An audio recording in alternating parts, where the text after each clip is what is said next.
Hey guys, it's Kate and I hope you're having a great day. I ordered some very inexpensive watercolor paper on Amazon to try out, and I honestly have no idea what to expect.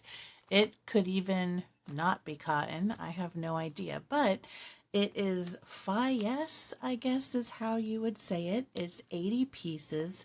It's 6 by 9 inch and it says it's 140-pound cotton rag paper. It is watercolor paper sold on Amazon, and I think this one, the 80 sheets, cost me about $15 as of April 2024. So I'm finally getting around to opening this and trying it out. This is cold pressed paper, so I am going to slice into this package right now, and hopefully it will be a fun paper to try. And hopefully it is actually cotton. I guess I'll just untape it. I have my X-Acto knife here because I thought I was going to be cutting a slit. Don't do this at home, folks. X-Acto knives are dangerous. Okay, first look. The bottom paper, or the top paper, however you're looking at it, has a little mark on it here, but otherwise it looks like clean paper. So this side has more texture. I'm going to put this aside for a minute. You'll be able to see the texture, I think, more once I get paint on it. I can try to lift this up, but I just don't know if you'll actually see anything. But this is a rougher side. It is textured, it's cold press, and this is the smoother side. So I'm going to guess that this is the side that we are supposed to paint on. So let's get our watercolors and do a couple of tests.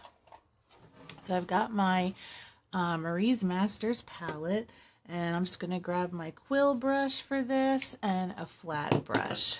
And so I think first I'm just going to try some lines with my flat brush. So I'm going to go into a nice dark color. Let's do this indigo. And I'm just going to get some of this. It does feel like it could be cotton, but we're going to do a scrub test and we will see. It has a slightly rough feel to it. I'm just going to go on down. It's very thirsty paper. I'm going to do another couple of lines here. And I might even try another color. It does seem to go down slightly unevenly, but I don't know if that's because I had my fingers on it. You can kind of see some light spots there. Let me try a different color. Let's go into this alizarin crimson. And I'll make another line here. It's almost like it catches my brush. And normally, I don't think I would have that much of an issue, but it could just be that it's very thirsty paper. I've got some slight curving from making these lines, which I might expect. This side is still relatively flat, but let's get this quill brush and put some water on here. So I'm going to do like I normally do in my videos. And I'm just going to grab some sap green. Actually, let me grab some Viridian so it'll be a little bit darker and richer. And let's try this. And that really soaks in the water. It's almost like it just doesn't want to move. Let's see about spreading. Well, it definitely breaks down quickly. We'll do a lift test too. I'm going to grab my other brush. This is a soft scrubber. if this is cellulose or part cellulose, this is going to lift pretty quickly and pill.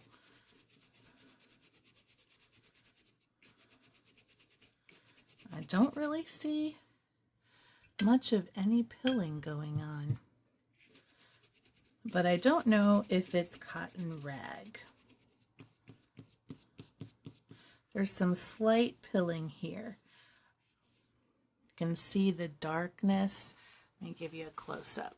You can see some of the darkness here that I've kind of lifted with my brush, and it's drying very quickly, and the paint lifts very easily. Let's see if it gets any movement when we do a drag. Get some decent marking here. How about when we drop in some color? It's kind of staying sort of still, I guess.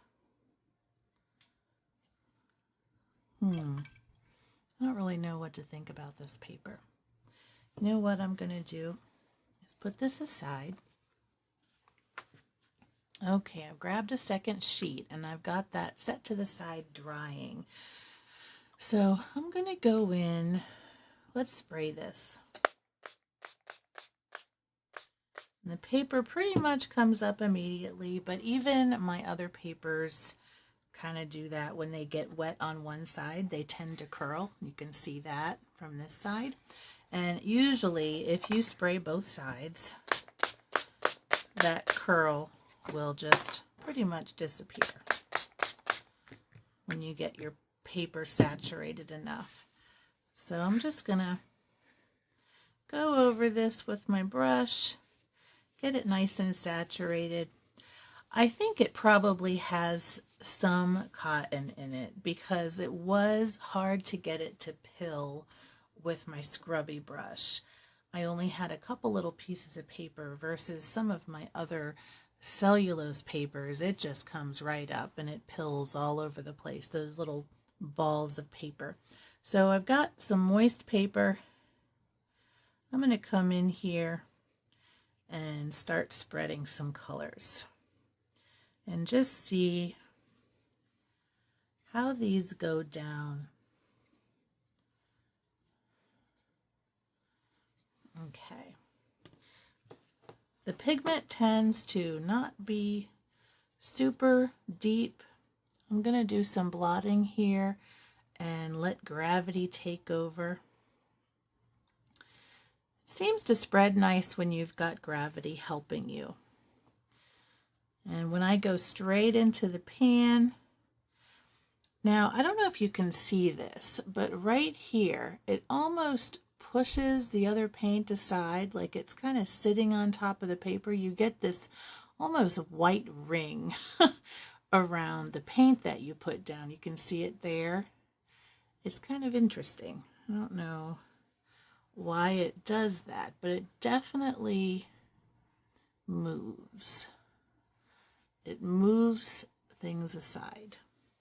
Let me get a darker color. I grabbed, I don't know, probably black. And you can see when I kind of put some dots on here, it does spread. The paper is very warpy.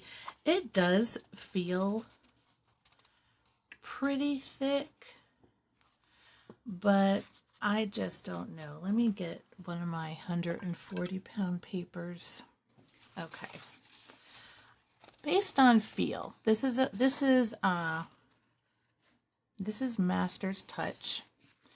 Based on thickness feel, it does feel pretty close, but something just seems to be missing on here. And I'm not sure what it is. It's a very basic, inexpensive brand. All right, let's do some water droplet sprays and see how that goes. And I'm going to set this aside and see how this dries too. Now I'm going to pull this other paper back.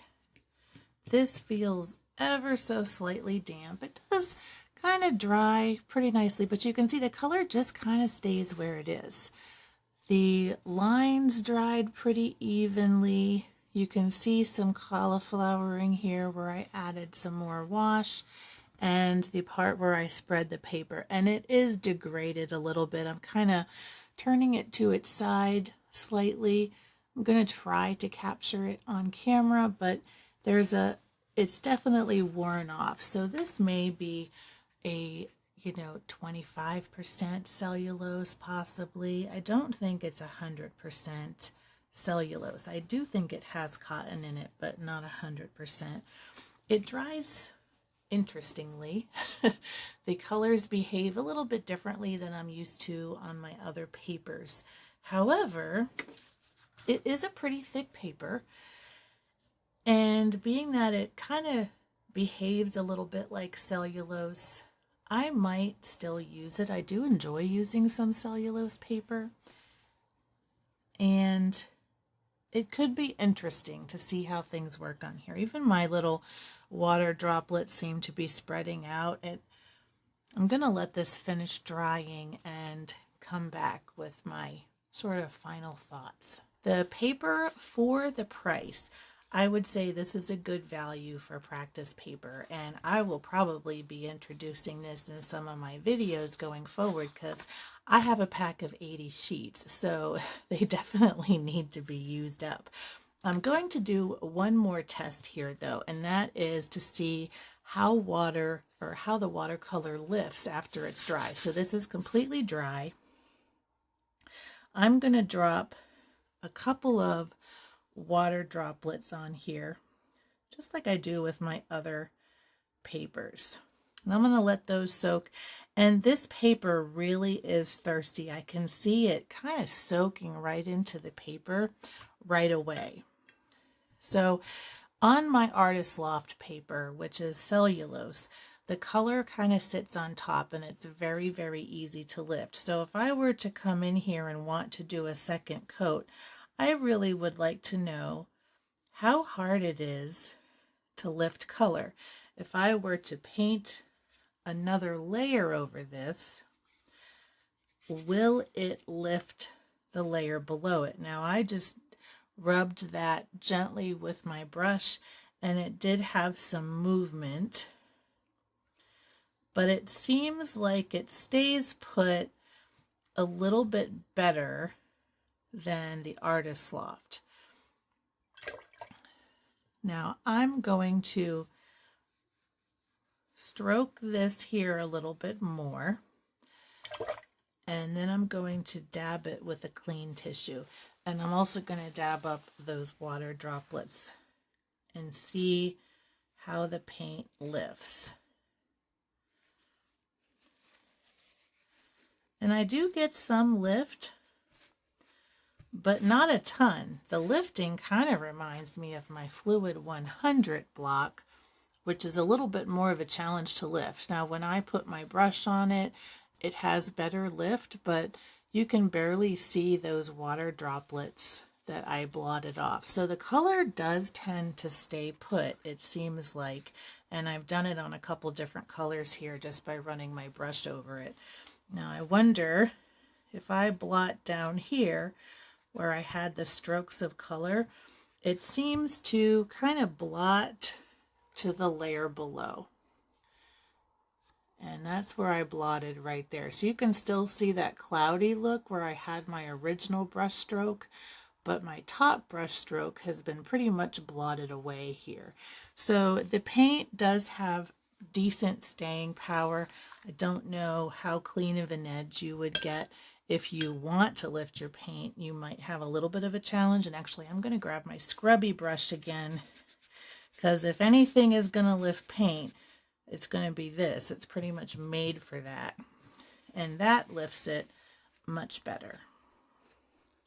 And that behaves similarly to what you would expect from a cotton paper, at least the ones that I have. So I've got my spray bottle and I'm going to wet this down pretty good. I really want to put this paper through its paces and just see what it can take as far as wet in wet. And so I've got that pretty well stuck down. I'm even going to put a little bit more water on my brush and just kind of spread everything out on the paper. And so I've got a very damp surface. I'm going to see how colors spread and all of that. So I'm dipping into my Viridian, and I'm also going to dip into my raw sienna, which is a lot like the yellow ochre. And I'm going to mix that in with it and go in with some of that color. I'm going to put some more sienna in there and just kind of let this go around the page. And it is pretty wet, so we're going to just see how that spreads out and works on the page. And I'm just going to make some different marks here, use some different colors, and I'm also going to come in and do some blotting. Now you can see where my brush marks are. It's kind of pushing paint back.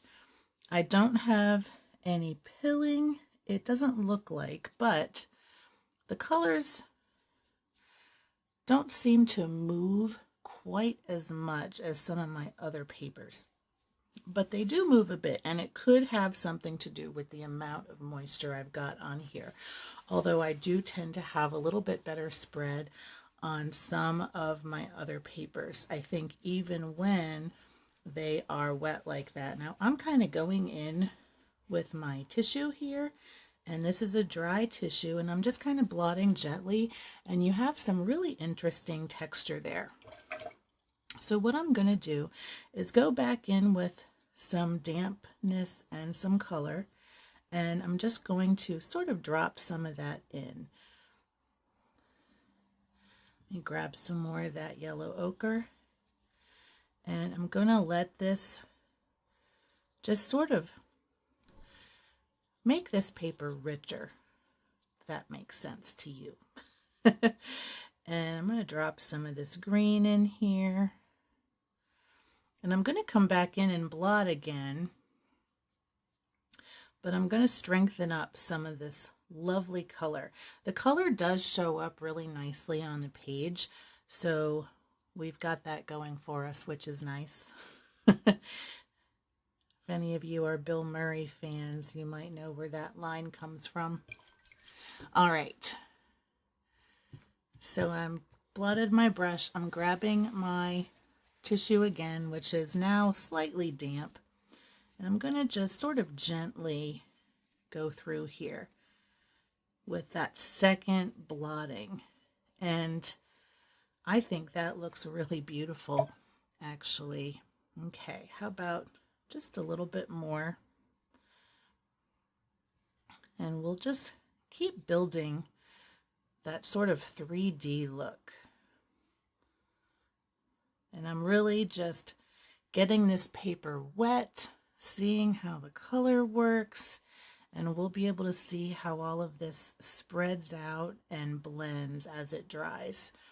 But I think that looks really nice. Now, as a final piece, I'm going to do some heavy blotting. And so I'm grabbing one of my stencils right here, and I'm going to put it on right about here, I think. And I'm going to lay this on my watercolor, and I'm going to really blot up this area here and lift up as much color as I can.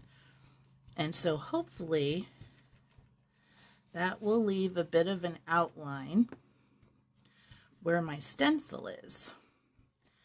And that way we can paint over that later. Now we're going to have a little bit of texture there from the plastic of the stencil. So we'll get to see how that dries also. But I actually don't hate that texture, although it's a bit uneven because you have that crease here.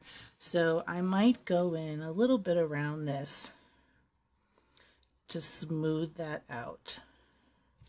And I'm just kind of blotting my brush as I go. And I'm going very lightly because I don't want to upset too much of that water. And if I'm going to get cauliflowering, this will probably be how it happens. So we'll see how this goes. And I'm just going to very gently go through some of this area between the stencil, but I'm going to leave some of that texture there. I'm just going to mainly focus on the larger areas. But this will kind of be a nice experiment for us too.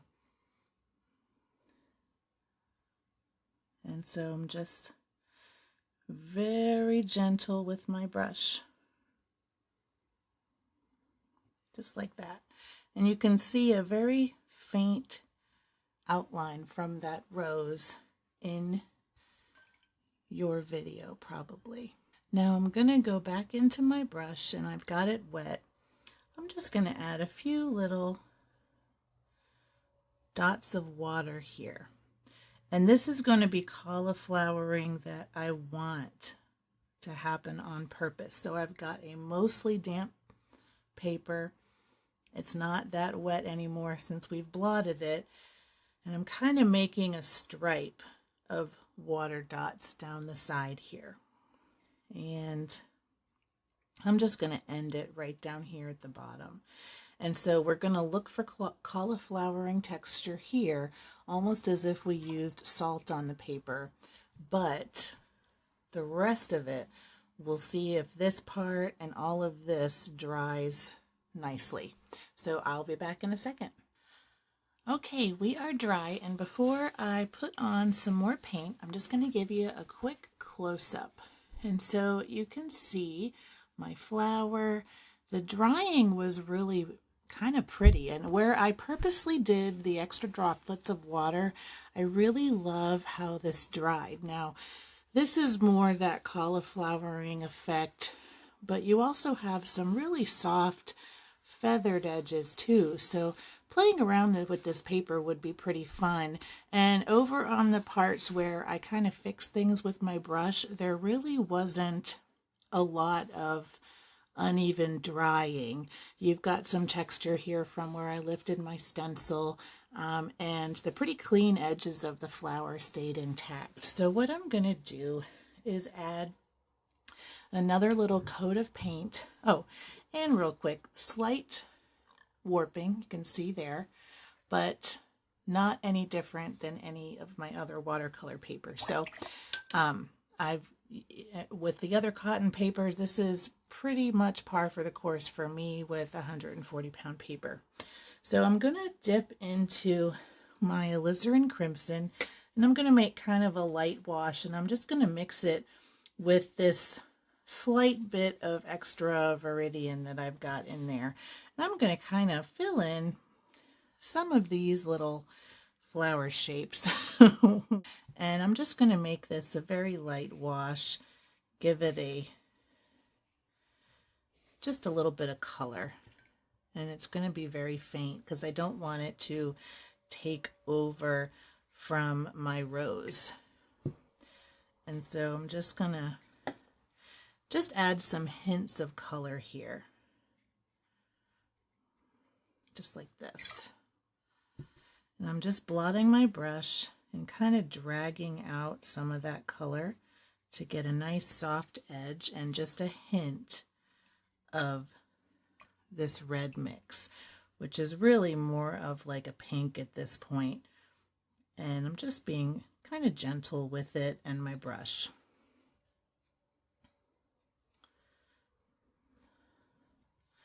I'm doing a lot of blotting. And this takes a second coat pretty well.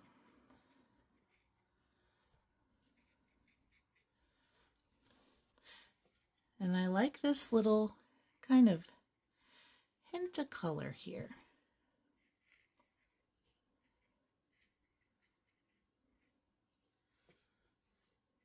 And I think I'll add on this one last.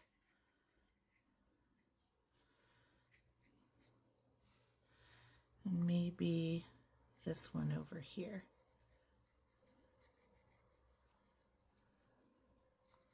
And just dragging that out a bit trying to avoid any hard edges. I just really want to get that little bit of color. Then I'm going to go back into that crimson and get a little bit of a stronger hue, and I'm going to dip back into that Viridian to make it a little bit richer, and I'm going to do dragging over here too. However, I'm going to make it much darker, and I'm going to make sure to have a pretty moist brush, and I'm going to do just the edge here. And I'm going to do the same thing and drag out this color to the edge of the petal. And I'm just going to work my way around, putting the strongest color toward the center of the rose. And then I'm going to blot my brush, rinse it, blot it, and drag out that edge to the edge of the stencil.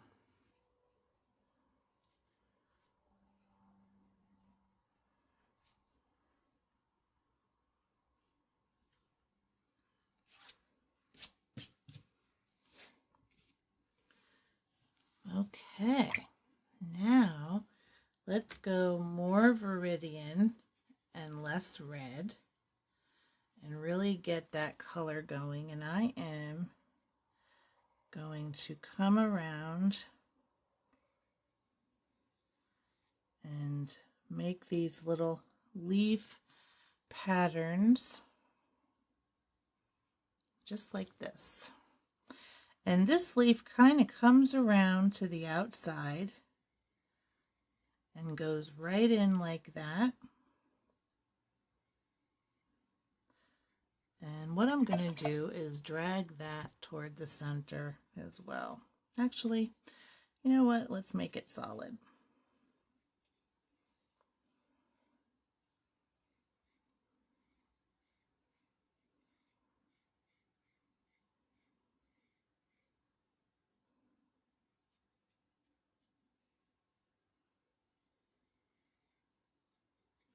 Okay, down here, if you recall, there was another little leaf.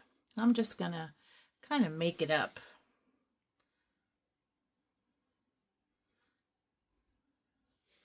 There we go. And that looks delightful. I'm gonna darken this one up just a little.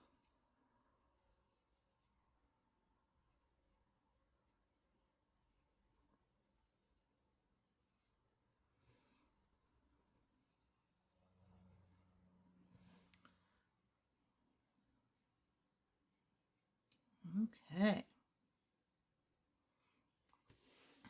I really love this. Let's put just one little finishing touch. I dipped just the tip of my brush into my yellow ochre. And I'm just going to go in a couple of these little centers. And I'm just kind of making them up wherever they go. And that's going to add just a little hint of flower centers. And then last but not least, I'm going to do a few little splashes. Just like that. Okay, we are pretty much all dry except for just a couple of these little droplets. So I'm going to do our close-ups. So overall, this was a very fun paper to work with. And I'm going to kind of slowly go through so you can see where some of the texture is, how the paint dries. You can see the different water droplet effects, the dragging, and even some of these really soft edges, and as well as some hard edges. So we went over this paper thoroughly with several layers of paint and water and splashes and dragging and blotting. So this paper has stood up very well. It is a thirsty paper. It feels like when you paint on it, yet at the same time, it's when you blot, when it's wet, it lifts easily. So who knows? I need to really play with this some more, but this was a lot of fun to work with. On this one, you can see where we had our lifting and our spread and where I made my lines, and you can see how it seemed to suck the water out of my flat brush, because by the time I got over to this area, it started to leave some little holes, almost like a dry brush texture, even though my brush was pretty saturated. Now, I did rip this paper because I wanted to see the inside, and I'm going to give you a close-up here. And hopefully you can see this paper is 3-ply.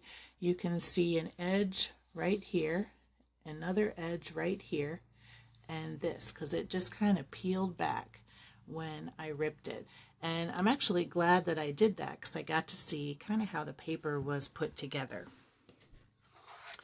On this one, you can really see the different strokes and everything. You can see where I lifted here, but you can still see the bottom layer. It really lifted just where I put my brush strokes down. And then here you can see the rest of the lifting.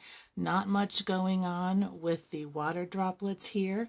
And then you can see my scrubby areas. Now overall, the paint gets really nice and wispy around the edges when it dries. It's almost a cloudy look, and you can even see some of that other color sort of out here, because you can see a bit of an edge there. But what you can also see is my original brush strokes. So while it spreads, it doesn't seem to have a huge amount of movement. But I'm very interested to see how it works, wet and dry with dragging and different things like that, and maybe with some different colors. So overall, this was a really fun paper to work with. It's definitely inexpensive, and it's a great practice paper. I do think that it is cotton rich. I'm not sure about 100% cotton. It does seem to hold up very well. It's hard to get to pill. With my scrubby brush that's very firm, it did. But I did find that, and maybe it's something to do with the actual treatment of the paper surface itself, where it seems to kind of suck the paint in, or the water maybe, and it doesn't really have that spread, or at least not in my experiments here. So it will take some more experimenting, but it's a very interesting paper, and I'm glad I bought it. So because of that, I would say if you're in the market for an inexpensive paper that is cotton, I think it is cotton, I would maybe give this a try. It's about 15 bucks for 80 sheets on Amazon, and so you can really play around with this and go through it and just experiment and see how it acts with your paint. So I hope this video helps. I will put a link to the item below, and I will be using this in some future videos because I'm excited to experiment with it some more. But anyway, thank you for watching, and I hope you tried some of this on whatever paper you have on hand. I really enjoy doing this painting here. But anyway, until next time, keep creating.